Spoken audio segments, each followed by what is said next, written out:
ખેરાલુના જગતનાકા પાસે કચરાના ઢગ ખડકાયા, ગંદકીથી થયા લોકો પરેશાન. આજે 25 સપ્ટેમ્બરના રોજ બપોરે 3 કલાકે મુલાકાત દરમિયાન ખેરાલુના જગતનાકા મુખ્ય માર્ગ ઉપર પાલિકાની બેદરકારીના લીધે કચરાના ઢગલા જોવા મળી રહ્યા છે. બાજુમાં જ ટ્રેક્ટર હોવા છતાં ત્યાં કચરો નાખવામાં આવે છે અને તેની દુર્ગંધથી આખો વિસ્તાર પરેશાન જોવા મળી રહ્યો છે. રખડતી ગાયો અને શ્વાનો દ્વારા આ કચરામાંથી ખાવાની વસ્તુઓ ઉપાડીને જ્યાં ત્યાં નખાતી હોવાથી વિસ્તારમાં ગંદકી જોવા મળી રહી છે.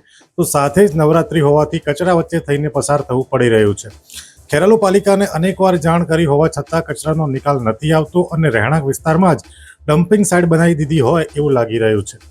વેરા ભરી જવા માટે સમયસર જાણ કરતી પાલિકાને આ ખુલ્લામાં પડેલો કચરો દેખાતો નથી, એ એક મોટો સવાલ બનવા પામ્યો છે.